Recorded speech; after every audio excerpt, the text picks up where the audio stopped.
What's happening, y'all? Welcome inside the Fantasy Stock Exchange. Danny and Bush coming at you today with some breakout candidates. It's early still. We got training camps opening up next week in the NFL, but we figured we'd bring you guys 6 breakout candidates for the 2022 NFL season. Of course, once we get late into August, we'll be bringing you tons more breakout candidates, but these are our preliminary guys that we think can help you win fantasy leagues and break out for your fantasy rosters this year. So if at any point during this video, you guys feel like you got some value, hit the like button, comment who your biggest breakout candidate is this year down below, and subscribe to the channel if you are new to the channel as well. So with that being said, Danny, how you doing?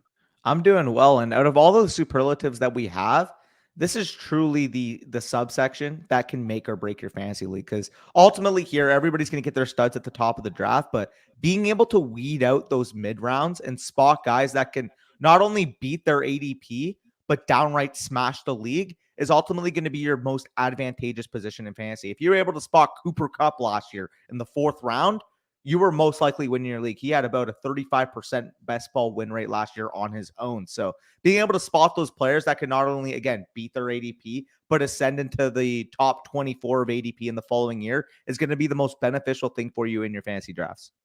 Yeah, and most of the guys that we're going to talk about, aside from one of them, are earlier round guys. They're guys going in the top 6 rounds or so. A couple of them are going in the top 3 rounds. So we're not necessarily saying that breakout candidates need to come from the late rounds and they need to be sleepers that you didn't expect. We can also quantify a breakout candidate as somebody who's being drafted as if they're going to break out, and then they eventually do for all the reasons that we're going to lay out. So again, before we get into it, if you guys enjoy content like this, subscribe to the channel, check out Patreon, check out Underdog Fantasy, our official sponsor. Use promo code FSE at sign up and first deposit for 100% back. If you guys want to know where these guys stack up in our rankings, our redraft rankings manifesto is now live, and you can get access to that by using promo code FSE at sign up and first deposit on Underdog or using the Patreon. So with that being said, let's hit the intro.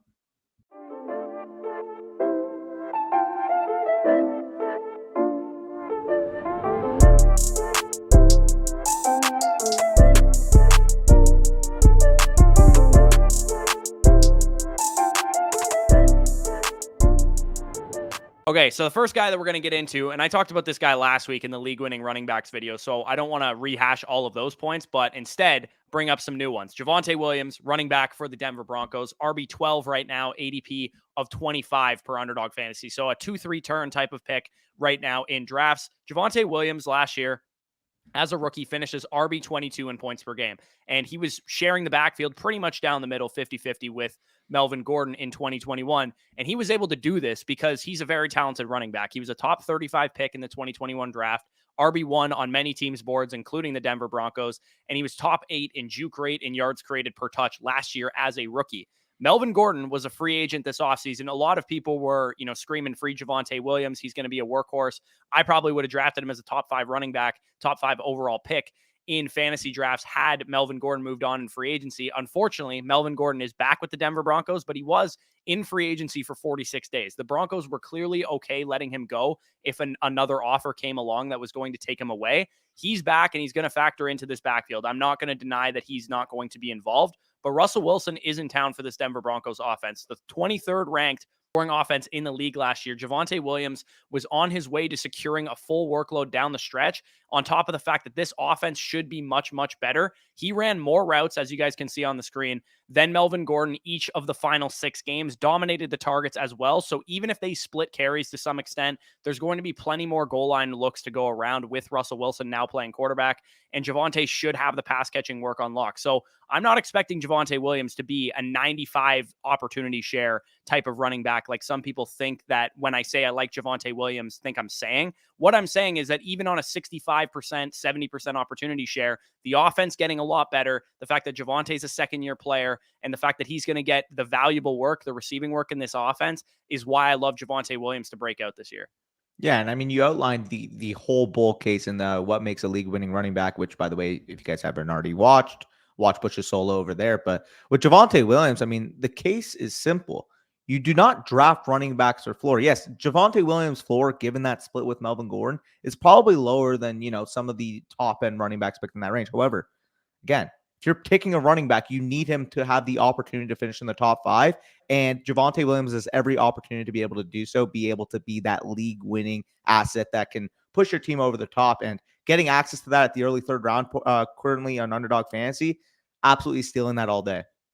Yeah, and I have him ranked as a top 15 player in Yeah. fantasy drafts this year because of that ceiling factor. And I don't think his floor is that low. He was RB22 in points per game last year in a split backfield in a bad offense. Even if he has the exact same split backfield, which I don't think is going to happen, I think he'd go up at least marginally from what he had last year.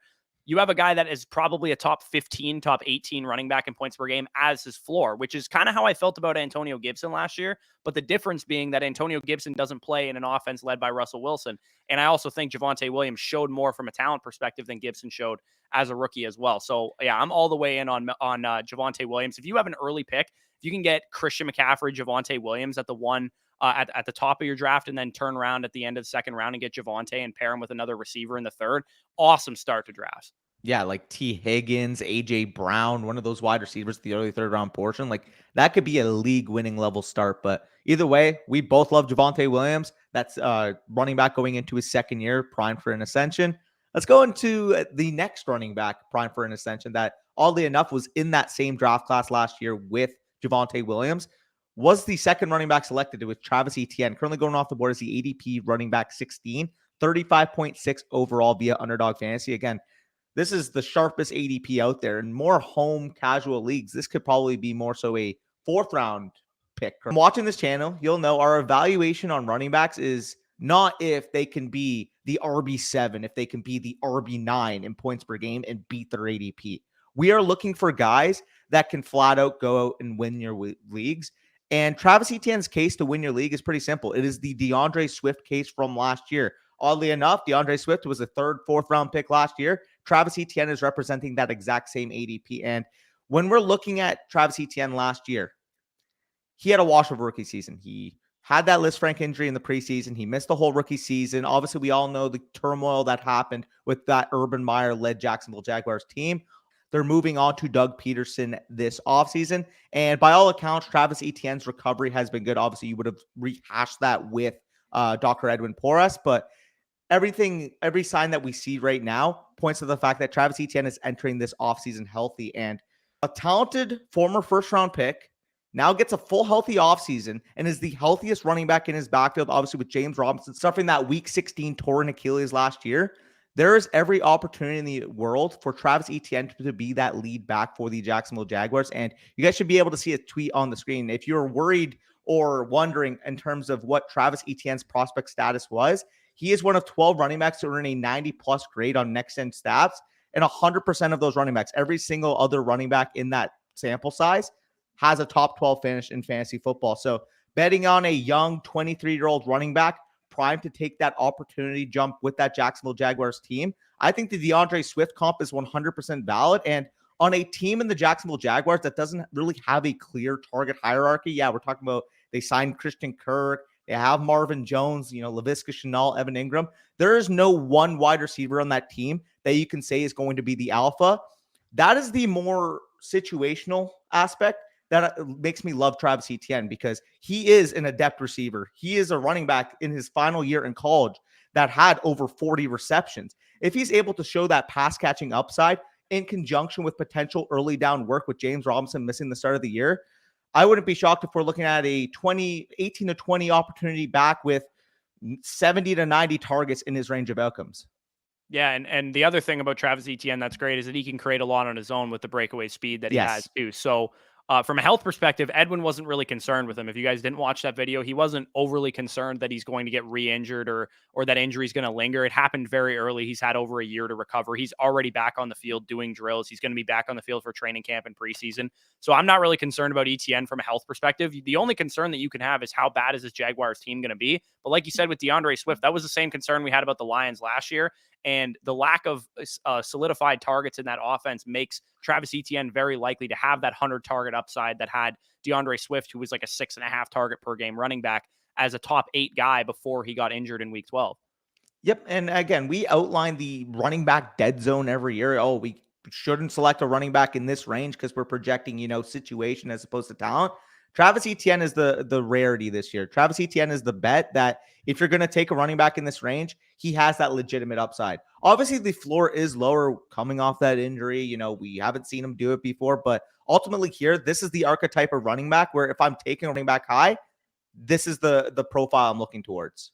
Yeah, if you're going to deviate in the dead zone, you want to go for young running backs that have a lot of upside. And Travis Etienne and probably Breece Hall are the only two examples this year in that area, sans J.K. Dobbins, assuming his health. Speaking of the Baltimore Ravens, we have another guy on this team, Rashod Bateman, wide receiver 26 in ADP right now, 54 overall. So you ain't getting a discount on Rashod Bateman, but I guarantee in your home league drafts on Sleeper and NFL Fantasy and Yahoo Fantasy, he's going to be a 7th, 8th round pick instead of the 5th round pick that he goes on Underdog. As we always talk about, the sharpest ADP in fantasy. Considering the circumstances last year, if Rashod Bateman did nothing as a rookie, I think we probably should have seen it coming. But he actually had a relatively impressive rookie season, considering that he came off of an injury through the training camp and through the preseason, halfway through the season, where OBJ had the same injury. It was a sports hernia a few years ago, and that caused OBJ to be terrible the entire season, and we kind of gave OBJ a pass for it. Rashod Bateman didn't need a pass. He was good as soon as he was on the field. He missed that crucial development time as a rookie wide receiver in training camp, in the preseason, early in the season. And that shit matters. The fact that he was still able to produce 6, 8 targets a game as soon as he was back on the field is very impressive. And this graph from Sean Siegel's article last year, we made reference to it when we talked about guys like T. Higgins and Ayuk and Claypool, who we were high on last year. Wide receivers in their second year have the highest breakout rate of any season that you can look at for breakout wide receivers. Second-year wide receivers, there's a big jump that players take from year 1 to year 2, and we're going to talk about it again in a second when we get to Elijah Moore. But once Rashod Bateman was on the field, 6+ targets in 7 out of the 12 games that he played, despite playing more than 70% of the snaps just 4 times throughout the entire season. So this was a part-time player getting full-time workload as far as the target share is concerned. And from an efficiency standpoint, Matt Harmon charted him in reception perception, 74th percentile against man coverage, 85th percentile against zone, 81st against press. And again, this was a guy coming off of an injury. He might even not have been fully recovered from that injury once he started playing games.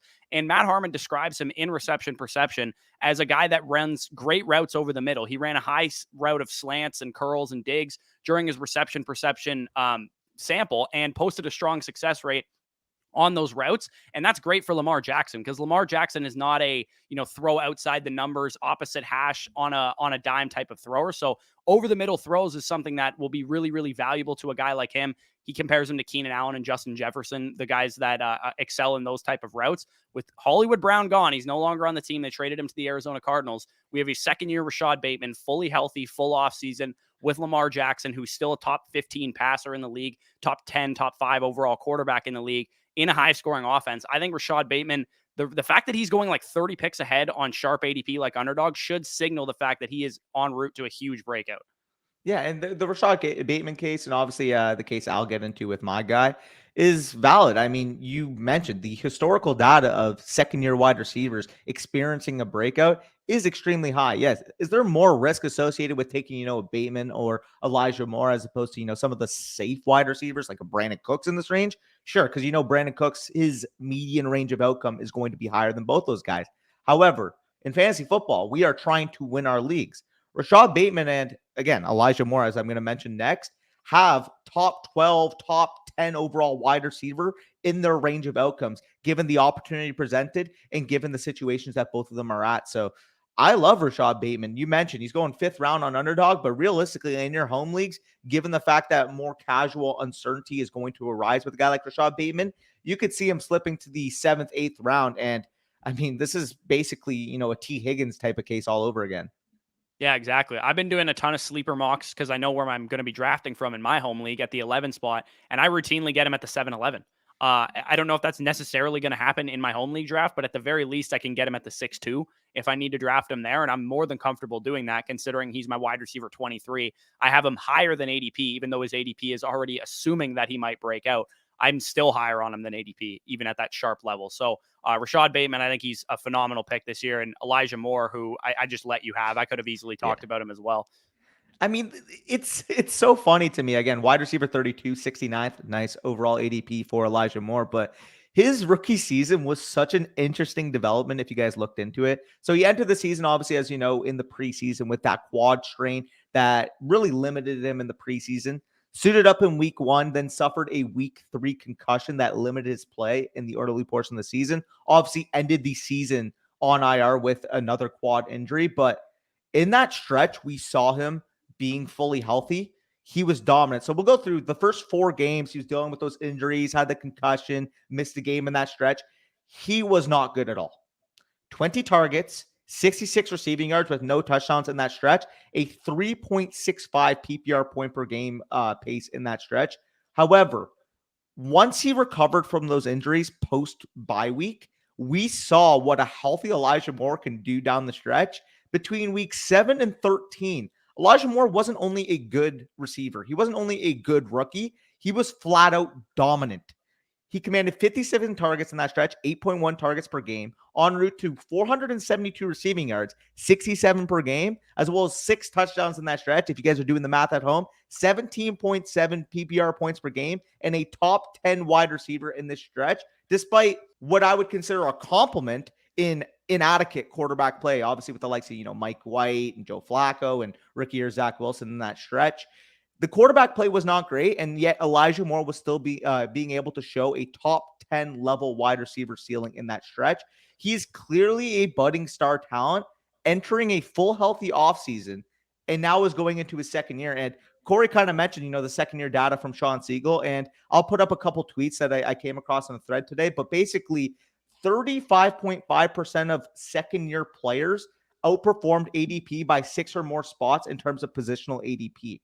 If you're looking for the players that are more likely to outpace their ranking going into the season, second-year receivers is your biggest bet. And, some of the likes in the past few years, 2021 T. Higgins, 2018 Cooper Kupp, 2018 Juju Smith-Schuster are key examples where you don't need to be the prime alpha target in your offense going to that season to still have that ascension. So a lot of people I know are going to watch and be like, well, Garrett Wilson was drafted 10th overall. As the case was with T. Higgins, they had Jamar Chase. As the case was with Cooper Kupp in 2018, they had Robert Woods. And obviously with 2018 Juju Smith-Schuster, you had probably the best wide receiver of my lifetime, Antonio Brown, playing on the outside. So for those of you citing target competition, it's really a moot point. If you are a talented sophomore wide receiver, you are going to take that jump. And if you needed any more convincing to draft the 22-year-old budding star, like I mentioned, let's just take a look at his reception perception profile. Wide receiver god himself, Matt Harmon,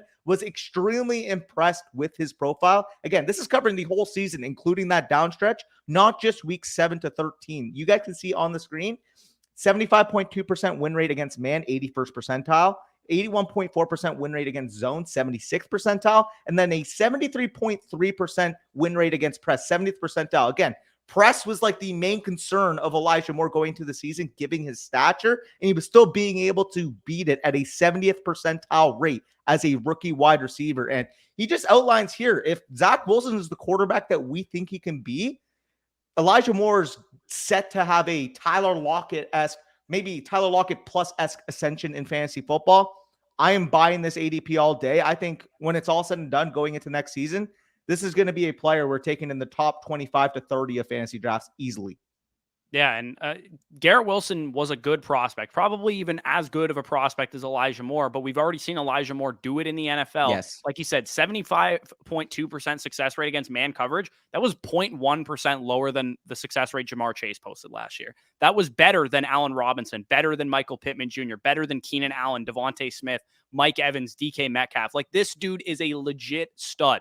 Just because he's small doesn't mean he ain't a number one wide receiver. I think he can be the number one in this offense. I think he's Agreed. better than Garrett Wilson right now, especially from a redraft perspective. Dynasty is a different conversation, but Elijah Moore, man, I love him. I have him rated as like a top 4.5 round pick, and you can routinely get him in round 6 and 7.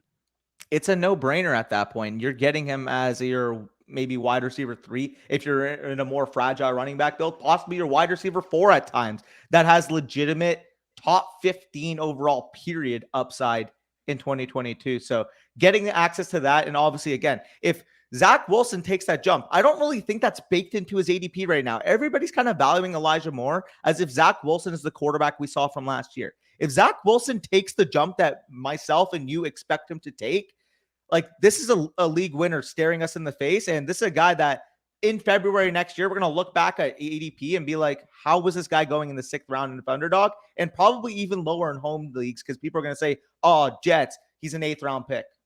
Oh, and we're going to be looking back on it from our mansions because both Zach Wilson and Elijah Moore are like my highest owned quarterback and my third highest owned wide Yep. receiver on Underdog. So these dudes might win us Best Ball Mania 3 just based on how much exposure I have to both of these guys. So speaking of Zach Wilson, we can just transition right into him, aka Paul Finch from American Pie, shit break, whatever you want to call him. He bangs moms and he throws bombs. So quarterback 23, 172.8 overall. This is a guy going, if you're in a super flex league, especially, this is a quarterback 3 that you're paying for Zach Wilson, who has QB1 upside. It's hard to slice Zach Wilson's rookie season as anything but probably bad. But there was some good to take away from it. He showed us why he was the number 2 pick in the draft in spurts.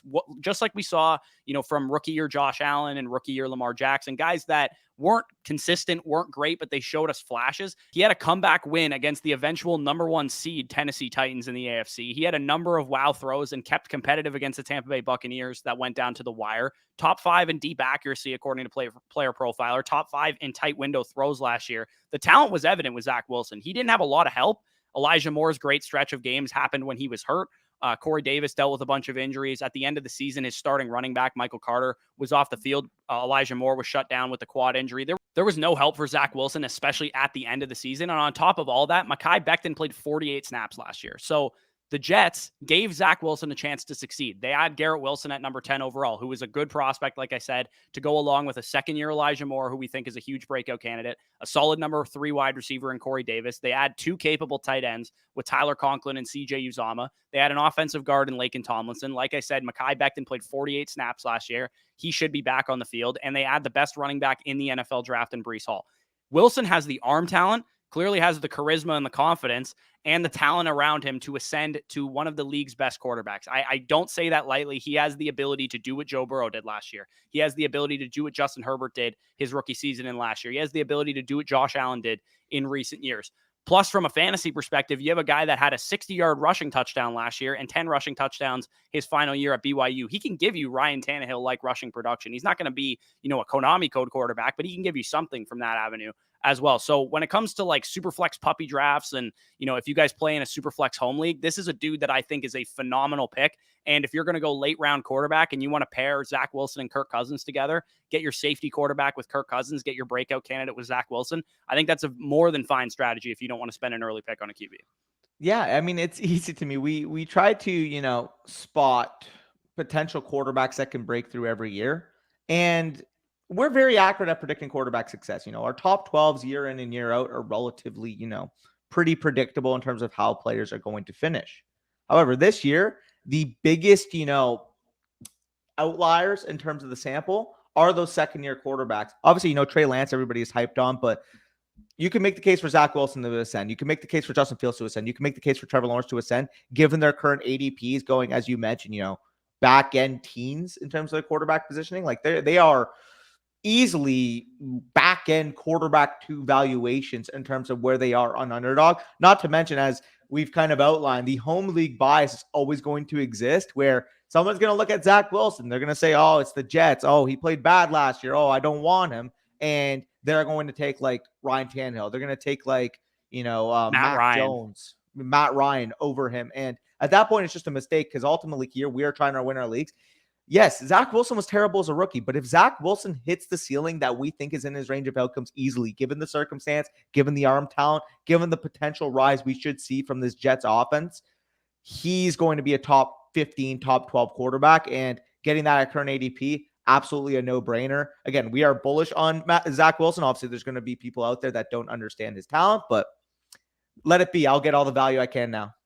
Yeah, exactly. And when Danny says we are good at predicting quarterbacks, he means ADP, because last year the ADP was very predictive of the final quarterback rankings. The top 12 quarterbacks in points per game last year were all drafted in the top 15 quarterbacks of ADP. Kirk Cousins was the lowest drafted quarterback that finished as a QB1 last year. We're not getting the days of 2017 and 2018 where you can get Patrick Mahomes with your final round pick. You can get Lamar Jackson and Dak Prescott in the 10th, 11th, 12th round when they're Konami code upside quarterbacks. If that was the case, Trey Lance would be like the QB 19 in ADP right now, and he's not. Everybody knows he has rushing upside, so he's going where he should be going, basically. So if you want upside at the quarterback position, look no further than the second-year guys, because other than them, realistically, there probably isn't any upside at the quarterback position outside of the guys being drafted as if they have upside. Yeah, and you talked about it. Speaking of second-year players, I mean, this whole video should just be called, buy all the second-year young studs, because that's kind of what we're doing here. All these players that we're mentioning are going into their second year, but as we've kind of outlined, that is the best upside spot targeting second-year players, while the public eye, the public uncertainty is still at hand with a lot of these guys.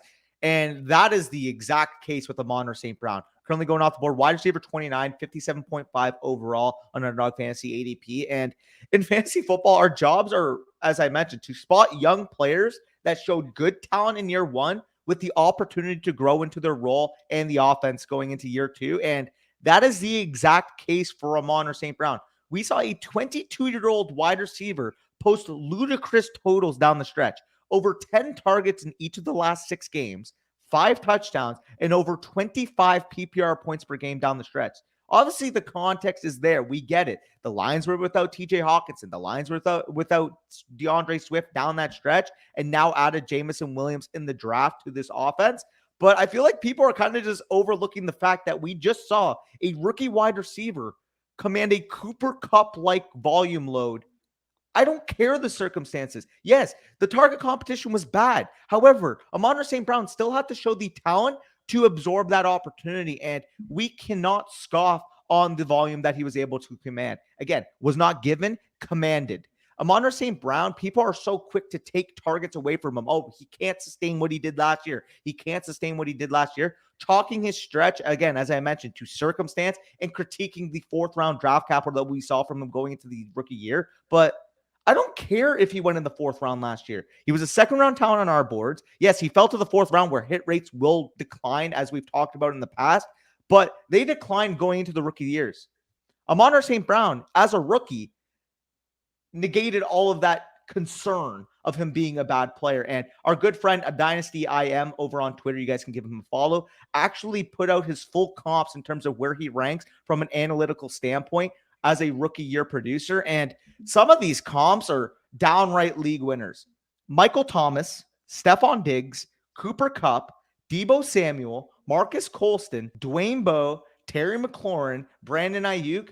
The list here is not only encouraging, but downright intriguing. Like, Amon-Ra St. Brown's player comp list is all guys that have dominated the top 2 rounds, 3 rounds of ADP in the past for the last 10 years for the most part. Everything we've seen from Lions camp has not only shown that they acknowledge Amon-Ra St. Brown's contribution down the stretch last year, but the fact that they view him as an integral part of the offense. You guys can see a couple quotes on the screen, but Dan Campbell, following last season on Amon-Ra St. Brown, he's a steady, reliable player. It's one thing to do it once and you feel a bit better after twice, but when you start stacking them up like he has, that's a consistent player. That's a productive, consistent player. Those players are hard to find. And recently, Lions beat reporter Benjamin Raven, our good friend Jacob Sanderson, tweeted this out. But basically, they want to run that thing through St. Brown. If Dan Campbell could create a wide receiver in the lab, it would be Amon-Ra St. Brown.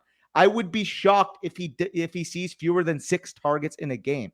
This has all the recipe to be looking at a 23-year-old Robert Woods 2.0 carrying a wide receiver 29 price tag. Again, if your concern is still 4th round draft capital, get with the times. This guy is going to be a fantasy football stud this year. Has all the makings to, I mean, we talk about who could be the next Cooper Kupp. Obviously, it's tough to project a guy, carrying that level of upside that Cooper Kupp had last year. But if we're looking at who could be the next Cooper Kupp in terms of role, in terms of offensive situation, in terms of the type of volume that they command, I wouldn't be shocked if Amon-Ra St. Brown is a top 12 wide receiver this year. Yeah, I mean, we saw it from 2nd-year Michael Thomas before he had his league-winning season in 2019. He took a big step forward. We saw it from, Adam Thielen once he established himself in the NFL. Amon-Ra St. Brown has that, slot receiver, high target workload. And realistically, Jamison Williams tore his ACL in mid-January, right? It was mid-January. He's not going to be back on the field, at least to start the season. So even if you don't believe in Amon-Ra for the length of the season, at the very least, he should get off to a great start to start the year. He already has chemistry with the quarterback. He's going to be playing a full-time role, which he was not doing for most of last year.